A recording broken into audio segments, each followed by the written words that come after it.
We can be brave in a world full of unknowns. Faith over fear, that's conundrums. Music in my head got me smiling, wilding, dipping at the drop of the drums. I knew this time would come. Overcame my demons. Saw the doubts is dark and popped it over. I'm never going to hell, I met band. Hope by the time you hear this, it'll all be over. Shazam the shit while you still sober. My tribe called we a bunch of soldiers. If shit go down, you never know. Mixed racially, I'm a 10 facially. Songs, short stories, poems, the moment I became literate. So like, I don't know, 5, 6 years old. Yeah. No, okay, I'll check. Yeah. Oh, well, that's great to hear. Well, welcome to another episode, ladies and gentlemen. I'm your host, AK, and as you can see, today I'm sitting with another female guest of ours. We're sitting with Lex LaFoy. She is an entrepreneur, a music rapper. She's also have her own creative project manager business, right? And she's also a writer. So that's who our guest is today. And today we're just gonna get to know who she is, the impact she has made, and some of the achievements that she has.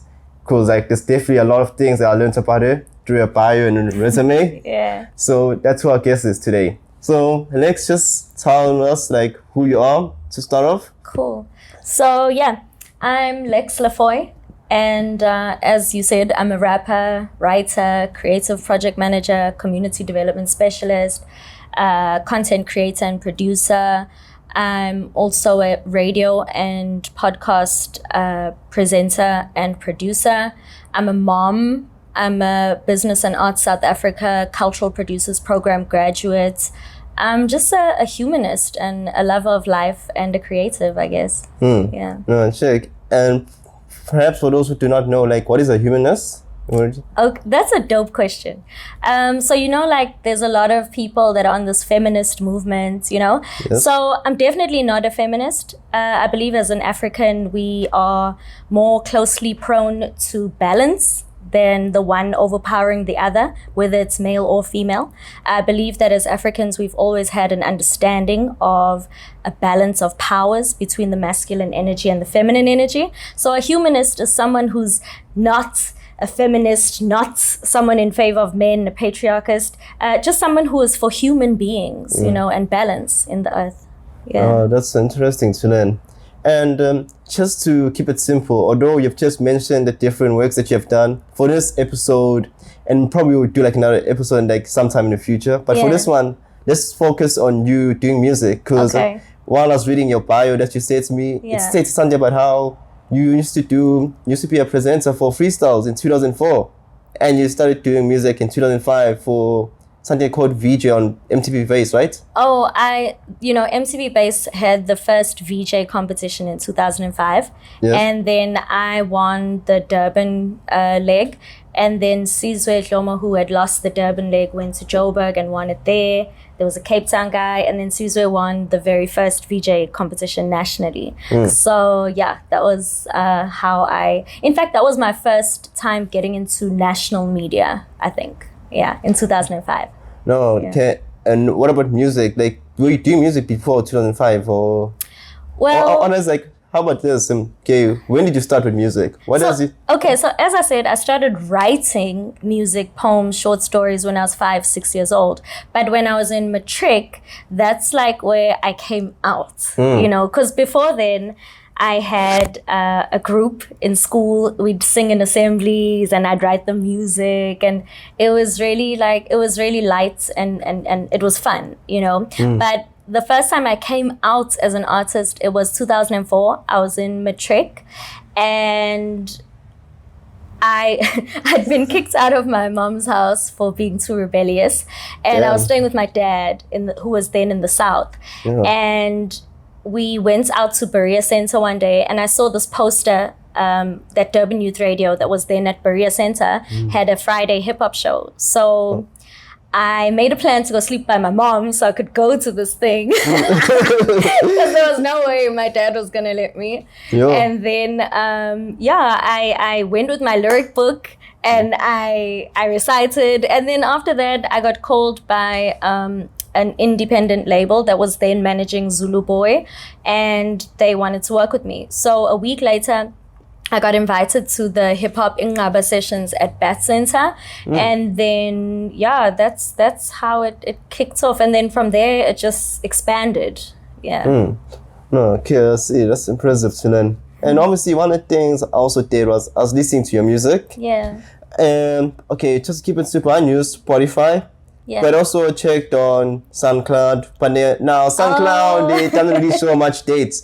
So when I went to Spotify, obviously I saw the earliest project there is an album of yours from 2016. So, but before that, were there any other projects though? Yeah. Actually, I'm so happy you asked that, because like as I'm currently preparing for new agreements and deals later in the year, I've had to like go through all the paperwork of my entire catalog in the last 2 weeks. So that's what I've been busy with. So during the 2005 and 6 period, there was music I released, but I think it just got lost in the craziness, because I mean, the first time I got into a studio, I was so young, dude. We were just like wilding, you know. I don't think we had the industry mindset. I was 17 years old, you know. So at the time it was all about fun. So there's a couple of songs of mine that I don't know where they are, but they're there, you know. And then my official first release was in 2012 with the Nut Scratchers. That's Wesley, Where's My Meds, Sosha, Rowan. And the very first song I officially released is called From the Head. And that song, like, it got me attention by Red Bull. That's how I got to be in the Red Bull base camp. There were 30 of us chosen from around the country. Myself, Moonchild, OK Malum Cool Cat, Casper, Youngster CPT. Like, just, we were the up-and-coming generation of 2013, I think. But, so my very first single was From the Head, released in 2012. I also released, before Lex LaFoy, I was Lexikon. So I released my first body of work that was called Sketches in the Mind. That I'm currently reworking. It's a long story, but I'll get you there. Okay. So 2012, I released From the Head as a single. Around the same time or just after I released my Lexikon, Sketches in the Mind.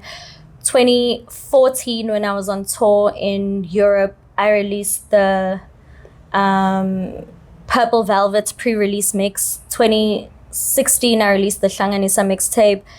2017, I released the Honey Bass album. That was my first official album.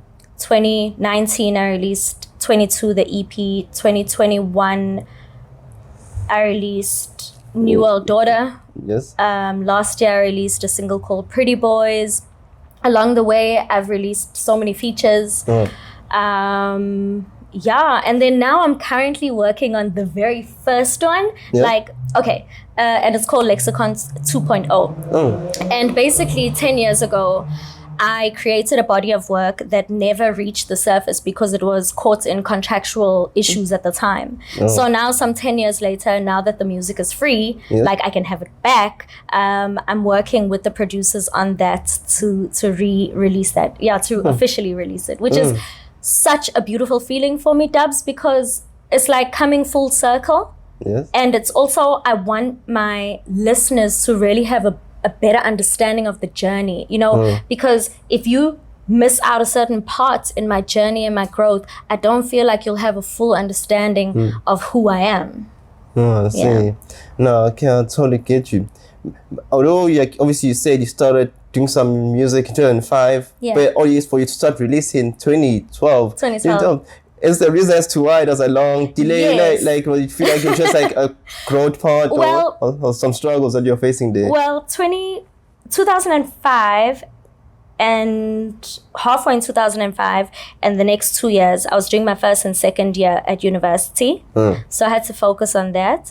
And then I became a mom at the end of my second year. I was very grateful. My baby waited till, you know, she timed it perfectly. She came in December. That was amazing. I could finish my, you know, my academic year. I was like, oh, thank you, baby. But I became a mom in December 2007. And I kind of had to step back, you know, because in my mind, I just thought I would continue living normally. I mean, baby was like 3 months old and I'd be strapping her to my chest, going to the cyphers, you know, going to the gigs. And then eventually I had to learn actually she's her own person, you know, and she has her own desires and her own preferences. And maybe on a day when mommy wants to go to the ciphers, maybe she just wants to chill at home, you know. So motherhood grounded me a lot. I feel like it also gave me a sense of urgency because I was super hippie at the time. I don't think I had the sense of urgency that I needed. I mean, like you're saying, there were years where I wasn't as focused as I could have been. So yeah, motherhood really grounded me. It gave me a sense of urgency. I was also just trying to figure myself out. I feel like your early 20s is a difficult time anyway, you know, having left school, you're going into the world, you're trying to figure out who you are. And I was a mother on top of that. So I was also trying to find my identity as an artist and a mother and try to be true to all of that, you know, to all parts of myself. Because as a young woman, there are social expectations of how you should be. As a mom, there are social expectations of how you should be. So I had to grapple with all that information to still try and find myself within that. So at the end, in the middle of 2012, when I was booking agents for this Canadian poet called Ian Kamau. I was part of his national South African tour. I was doing gigs, I was getting him gigs in Durban and Joburg. So when his gigs in Joburg were about to take place, I packed my things and I moved to Joburg in August 2012. And I spent about 7 years there. I would come home and visit. My daughter was still at home, so I would come home and visit at least once, or once every month or once every 2 months, depending on what I could afford, because I was hustling, but yeah, my time in Joburg was so valuable. I mean, I've made timeless, lifelong networks, of people that I still do work with, even though I'm here, so I feel like I needed to learn the industry side of music, and Joburg really taught me that. From music to film, I immersed myself in the experience, and it gave me what I needed to learn. Yeah. Oh, okay. I see. I totally get you. Yeah. That's a lot. Like I say, it's something important to learn from you. Yeah. Thank you. Yeah. And who would you like to say, or some of the music artists that have inspired you though as an artist? Jay-Z. I was very blessed to meet him in December 2018. Oh yeah, that's I was actually gonna mention that as we go along, but since you mentioned it, now just tell us, because I did read it through your bio, of course. And the weird thing is, I had dreamt a couple of years before then that I was in the same studio, not music studio, but like arts gallery space. I had dreamt I was in the same room as him and Beyonce years earlier. So it's a long story, but a very miraculous story how that happened. Like, I was hostess at this this rooftop venue in Joburg called Living Room. I was working there on and off. First I was door lady, then I became I was working in the events, then I was hostess. So I was also assistant manager. So I was kind of just all over the space. An amazing lady by the name of Taryn Jacobson opened that rooftop bar in Maboneng, and it's doing amazing. So I was working there at the time. And it was also the time of Global Citizen. And right, December 2018. And we had heard that they tried to get the booking, to have their private Global Citizen after party there. But the lady they were talking to 2 weeks before, it didn't work out. They, one of my colleagues, somehow they didn't want to use our venue because they said that the bathrooms were too far from the main area as a security risk for OJ, So anyway, I think it was that Sunday in between. And Beyonce's UK manager calls, and on a Sunday, it just so happens to be part of my responsibility that I have to answer the phone, while I'm hostessing. So there's this person with an English accent, and they're like, we'd like to please use your venue, but you have to keep it very low. I've got about 40 people coming, and we'd like to know if you can be open. And, I'm like, hey, something in my spirit is like, hey, I think this is Jay-Z and Beyonce's people, because we'd heard that they might use our venue. And then I go and I talk to some of the other managers and I'm like, guys, I think this is Jay-Z and Beyonce and them. I think they want to use our venue, And then the kitchen manager was totally against it. He's like, my staff have been working for 2 days, long shifts. I don't think it's very kind of you, Lex, And I'm like, yeah, but I think even the staff would want to meet Jay-Z and Beyonce. I mean, come on now. So once in a lifetime opportunity, they'll do what they need to do, I went to one of the other managers. They were like, oh, but will they pay? I'm like, oh, guys, Jay-Z and Beyonce, of course they're going to pay, Anyway, there was some anti-energy coming from some of the management. Mina, I'm like, hell, motherfucker, no. This is my blessing. I'm about to receive this blessing. I go in the bathroom. I realize this is fucking spiritual warfare. And I cry and I pray and I cry and I pray. I'm like, God, this is for me. I need this. Damn. These motherfuckers might not care, but me, I care. Anyway, I go back and eventually they're like, okay, we can do it. Tell them we'll do the event. I'm like, okay, sharp. So we get, they call back. Beyonce's UK manager, Brian, calls back and I tell him, no, it's fine. The whole team is on board. They say, okay, go home, come back. Because this was after Global Citizen, remember? So we had to come back at like 10 p.m. We usually had closed early on a Sunday anyway. So we came back at 10 p.m.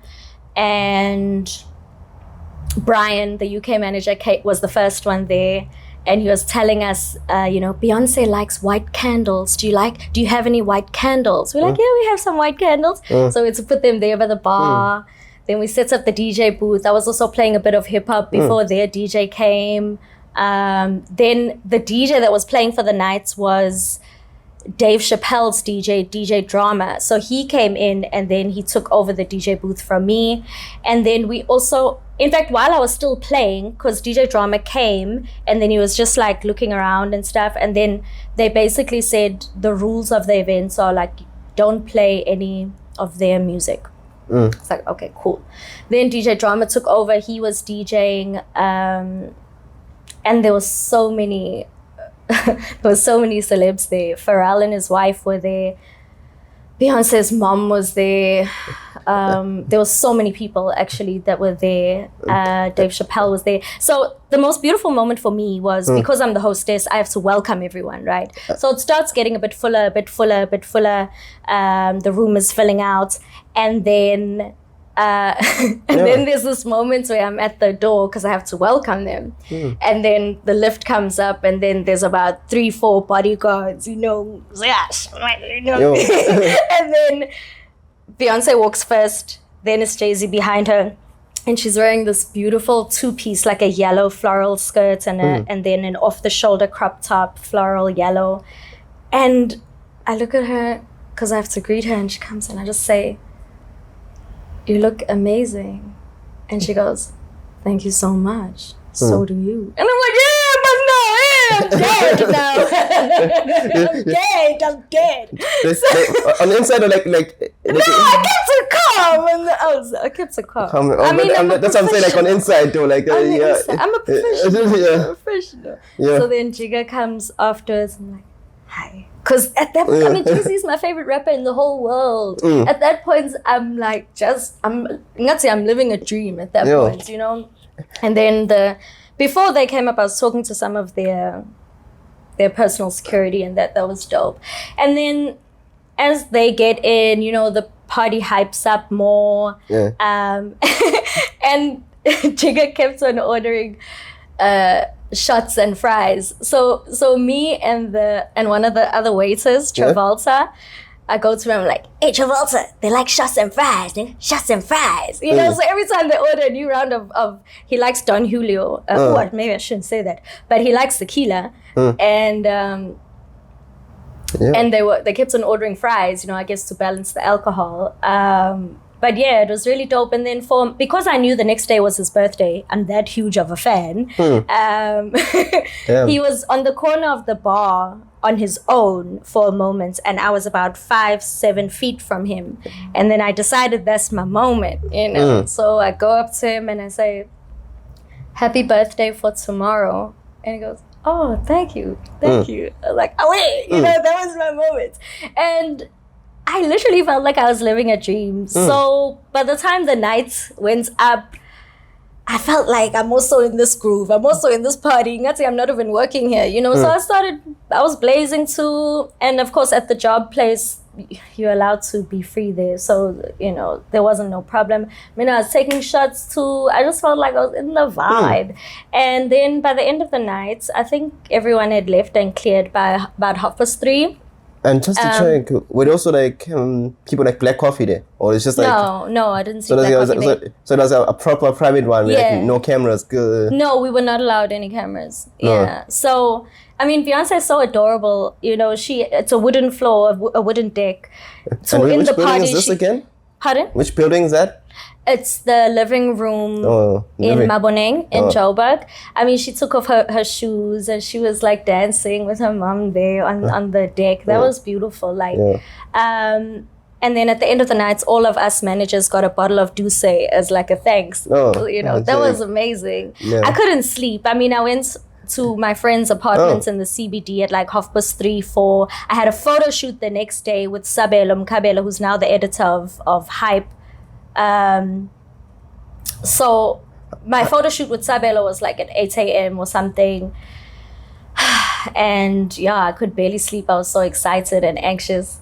And then not anxious out of like fear, but just joy, you know. And that Douce was really smooth. So yeah, that was dope. So Jay-Z is one of my favorite rappers. I listened to a lot of Lauryn Hill growing up. South Africa, I like Youngster. I like Ricky Tyler. I like Mashaya Buke. I like Celestial Mike. I like Skindi. Yeah, there's quite a couple of rappers I dig. Okay, check. And are there any like modern rappers or like or some of them modern? Because some of them it's my first time hearing their names. Yeah, they are. No, okay. Then probably just like send me like maybe the IG account so I'll check them out. Yeah. Cool. No probs. And now we probably gotta move on to like the fourth question. And the fourth question could be none other than like, okay, what is like your struggles though? Like what are some of the struggles that you've faced? As an independent artist, it means I have to fund my own music. So I think that for me is one of the challenges that I face, like having to balance everything financially, you know, being a mom, school fees, rents, transport, creating my own music, dropping content. So I literally just live by faith, Dubs. Like every single project that I've put out there, I say I'm going to put it out there and God just provides the means for me to do it. You know, like that's how I've been creating and releasing work, is just on faith and faith alone. Because I trust that God gives me this gift. He's going to give me the resources to get it out there, you know? So I'd say, yeah, that's one of my challenges, having to balance all my responsibilities. And then what else? Oh yeah, I think as an artist who is consciously aware and as a woman who's consciously aware, it's not like favorable. I think the industry and people, men, who, you know, the industry is predominantly run by men. I feel like they don't, I don't know, I feel like people can take advantage the less you know, you know? So when you know shit, it's like, now I can't fuck her over. Like, you know? Okay, what you mean? Like, you mean like it's like you personally or like over your work, like you want you to act a certain way? In any business-wise. In any regard. I mean, I feel like in South Africa we need more of a socially conscious voice from artists. So I'll give you an example what I mean, right? I realized in the last week while I've been talking to people who would see South Africans are very scared. Like there's a lot of fear consciousness in us. I mean, because one of the things I was talking to my mom about, my mom is a lawyer, and I was saying to her, Wutsi, you know, a lot of us don't like our national leadership, in particular with our president. And then my mom was like, no, but he doesn't make the decisions. My mom explained it to me because she studied law. She said the type of democracy we have, the party makes the decisions, not the president. So I was like, oh, okay, so I learned something, you know. And then I said, what would it take to redesign our system? Revolution. And then my mom said, yeah. And then I was like, okay, so why aren't we doing that? You know, why aren't we redesigning a system that favors the people, that doesn't put the people's interests last? And then my mom said, maybe the people are just scared, you know? So I feel like there are a lot of artists that have power and influence. Like I saw one of the artists who has like 500,000 followers, and she was complaining about like a certain decision needing to be made within our country. And I'm thinking to myself, girl, you got 500,000 followers, like you could make a difference, you know? But the thing is, us as South Africans, it's like we constantly want to look to someone else to provide a solution, you know? So that's what I mean when I say, as a woman in the music and media industry who is consciously and socially aware, you're sometimes downplayed because of the threats that you serve. I mean, one of my favorite authors, Ayn Rand, right? She basically says that the more original, the more creative you are, you serve as a threat to a community or an environment that celebrates mediocrity. So it's one of those things. We have amazing artists in this country, yet a lot of the overtly brilliant artists are sidelined or blow up overseas, you know? So I'm just saying one of the challenges we need is to allow for a secondary or B-level industry in our country to grow. In the States, it exists. In Europe, it exists. Over here in SA, we currently have an A-level where there's a top 10 maybe that you always see. But the more we invest into other artists, it doesn't steal or take away, which is what a mindset of limitation will tell you it does. It doesn't take away from the A-listers. It creates a larger industry. And that's what one of my intentions are on the business side, you know, is how do we celebrate and empower artists beyond the A-level space? How are we giving resources to people outside of the A-level space? Because we're not here to grow a clique. We're here to grow an industry. I see. No, I totally get you. And would you say they came, how can I say it? Okay, you know how like now since we're in the streaming era. Now, what are some of the ways that you make money off your music? Because one of the things I read about is that I was just doing some research just a couple of weeks ago, and I read that if you compare the era before the streaming service, artists were making more money off their music compared to streaming. Because I know for a fact some of these stream platforms, they pay like, for the member, Spotify pays you 0.5% per stream. And highest paying is Tidal. So like, what are some of the ways you're able to make money besides touring? And probably a large amount of views on YouTube. What would be some of the ways? When I was co-founder and project manager for Maleningi Records, part of what I had to do to convince our then investor was exactly that. Because the question was, how are we going to make money? And I came up with the whole proposal, and you can contact me and I can holler at you and we can exchange money. But but yeah, there are definitely ways. There are many, many ways to make money through your music. So one of the ways that are also passive, a passive form of income is like your licensing, for example. you know, licensing your music to various media platforms. Performances, I haven't performed that much lately in the last, since I'm back in Durban, I haven't performed that much, I won't lie. I say no quite a bit, and the truth is I feel like I'm a little bit of a snob. Like, I like excellence. I fucking love excellence. I love organization. I love structure. I love things to be organized. And it's really, really hard to come across that. Like, it's really hard. The thing is, I don't want to leave my house if my level of joy is going to drop.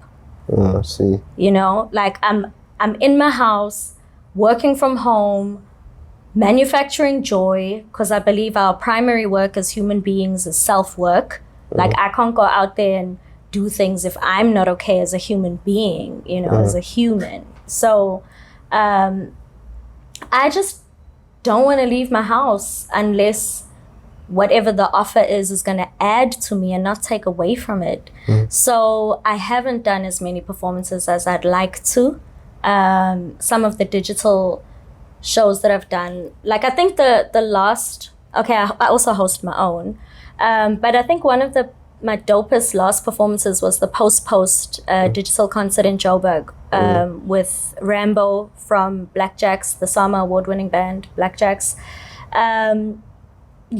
So there's performance, there's licensing, there's various other ways. I don't want to say too much, but there's various other ways. I mean, collaborating with brands, hosting events. I do creative project management because I like excellence, and my work with creative project management, I'm thankful that I'm at a level where I'm working with international organizations and brands. So that keeps my joy up.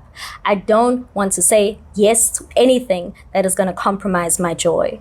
Yeah. And just so perhaps to get a clear understanding, like, what is like the actual job of a creative project manager? Like, okay, like, that's a cool question. Yeah.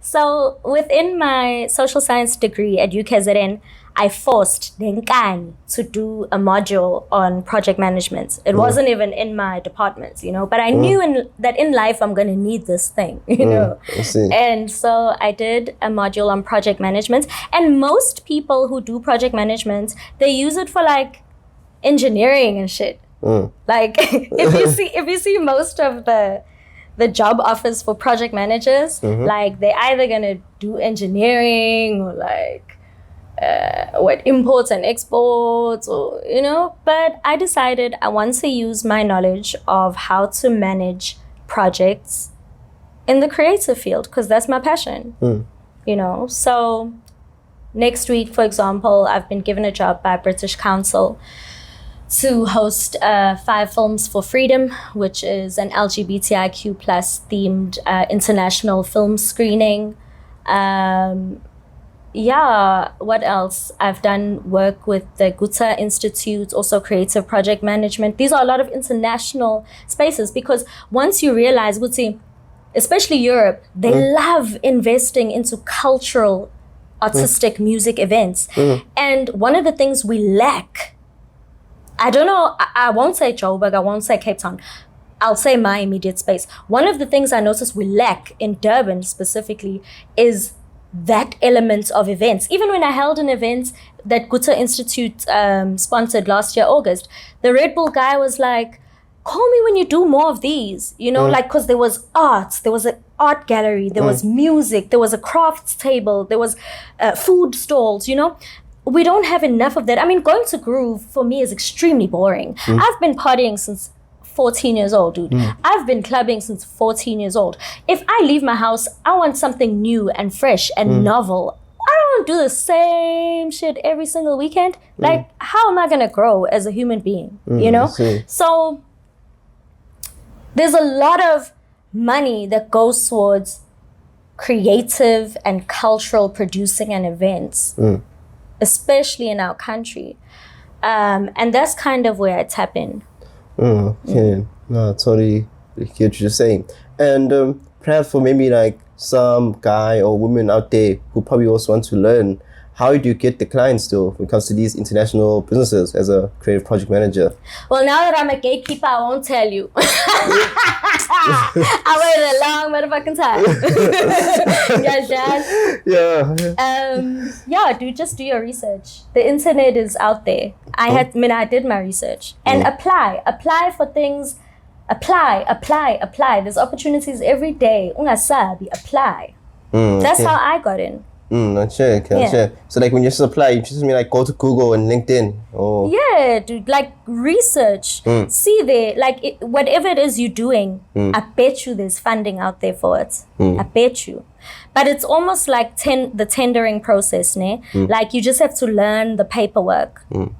Yeah. No, okay, I totally get you. Well then, now let's move on to probably the last question. I feel like I'm a female Jay-Z dropping this knowledge. Jay-Z, Mrs. Carter. That's not Carter. That's Beyonce, though. No, I'm a Mrs. So-and-so, but I don't know when it's coming, but not Carter. No. Yeah, but anyways, though, the last question's gonna be none other than what impact do you wanna try and make into people's lives with the music that you produce? And probably as a creative project manager, like what impact you're trying to make in their lives? On my journey, because it's a circle, there were definitely times when I was lost, just doing things for doing things' sake. But I'm very glad with my next body of work that it serves the pure intention that I've always wanted my music to fulfill. And that's to just like inspire, man. Like the world needs more hope. The world needs more inspiration. Our young people are dying from depression and anxiety and hopelessness. Our country is going through a lot of hopelessness because of what we see on the TV. But, once we move our focus away from the challenges, I mean, we have an amazingly beautiful country. We have the dopest artists in the world. I think we have some of the dopest artists in the world here. So for me, I just want to leave people with a sense of self-empowerment and the courage to be themselves. Like to look at someone like me and just be like, oh, okay, if Lex is herself, I can also be myself. Because I feel like too many people are afraid. They're afraid of what, all that bullshit, like, oh, what's so-and-so gonna think of me? Or no, dude, like, I came to this earth to self-actualize, and I just want other people to be inspired to do the same, whatever that vision for them means, whether it's having a family, going overseas, creating music, dancing, whatever it is that they envision for their lives and brings them the most joy. I just want them to do that because I feel like the more self-aware, self-actualized people we have on this planet or in our country, the less people will be looking to other people and comparing themselves, and feeling like shit. So they'll actually feel like they have worth and value. And I feel like that collective vibration will bring a lot of healing to our country. Yeah. Oh, that's quite unique to hear from you. And yeah, it's definitely a wonderful thing. Yeah, definitely a wonderful thing. And obviously now, just before we shut it off, have you got like any questions for me? And suppose there's someone out there wants to reach out to you, where can they reach out to you? They can find me at Lex LaFoy everywhere. Just Google Lex LaFoy. And that's my real surname. LaFoy? Yes. No. Yeah. And your real name is? I'm Ashley LaFoy. No, okay, no, I totally get you. Now, by the way, mine, AK stands for my first name. What's your full name? And second name. Altogether, Akon Kanye. Akon is my first name, then second name is Kanye.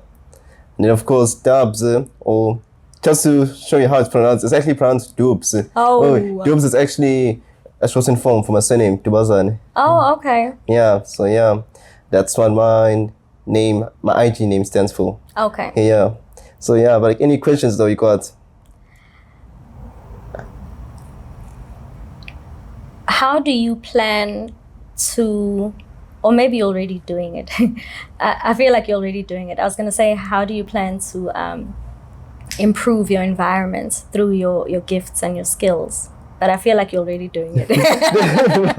Well, as you can see, that's how I'm planning to improve it. Obviously, it's just go out there and discover as many people based on the content of art, design, music, fashion, entertainment, and lifestyle.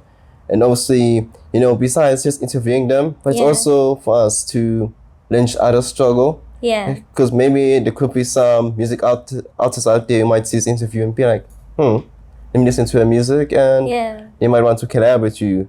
Or just for maybe there's some person out there who wants someone with a unique art design. Yeah. And they probably do not know, because you know how like you don't find everything on Google, of course. Yeah. So our plan is literally just find as many people as we can and just interview them and showcase the work. So you also have a heart for Durban creatives. Well, it's not just Durban creatives. Obviously, for now, I'm focused here in Durban because, you know, I'm based here. Yeah. But as time goes by, the plan is also go to Joburg, Cape Town. Not just those two cities, but also other cities. Because I feel like sometimes we tend to forget about, you know, places like Eastern Cape, Bloemfontein, Northwest. I mean, we're a country with 9 provinces, but the most common one is just, you know, obviously counting Western Cape and KwaZulu-Natal. Yeah. So the plan is literally to go out there and meet as many. That's the plan. Dope. Yeah, that's how we plan to change people's lives. Yeah. Nice. Yeah, that's how we do it. Okay. Yeah. Well, then, there you have it, ladies and gentlemen. I hope the interview was magnificent to you all. And I just want to say thank you so much, Lex. Thank you so much. I appreciate it. I hope you don't waste your gift. And there'll definitely be another one that will probably be based on your other talents. Okay. Yeah. But obviously for this one, the main focus was just music. And big thank you. Hope you stay gifted and blessed. Take care. Bye. Mama no baba wasezulwini, abazali bokuqala, abazali bakudala. Nginesicelo, kunomuntu engimthandayo, futhi ngifisa ukuthi uzokwazi ukusihlanganisa, usiqinise, usikhulise, ngiyacela. Nomthandazo, wena nomthandazo, wena nomthandazo, wena nomthandazo. Unothando yina, nomuvo unothando yina, awungitshela. Unothando yini wena, nomuvo unothando yini. You catch me in a prayer mode, you catch me in the air more. You be calling me more. I try to stay away, but I always want more. You touch me where it matters, right in the core. You know I'm not from this planet, I'm an indigo. Till he miss me, look around like where'd she go?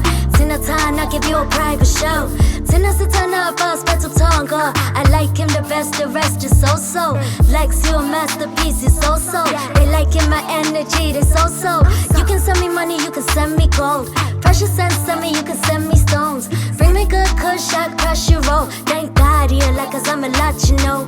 Show me some love, then watch it grow. If you want a couple kids, I might give him 4. Only after all of the tours. I respect the God and the creative force. We can know the end, leave it at the door. Serving you never feels like a chore. He a mouthful, I stretch a jaw. Full time flexing next to you on the floor. Nomthandazo, wena nomthandazo, wena nomthandazo, wena nomthandazo. Unothando yina, nomuvo unothando yina, awungitshela. Unothando yini wena, nomuvo unothando yini. I take gifts and land, yes I'm out to acquire. You tryna have a baby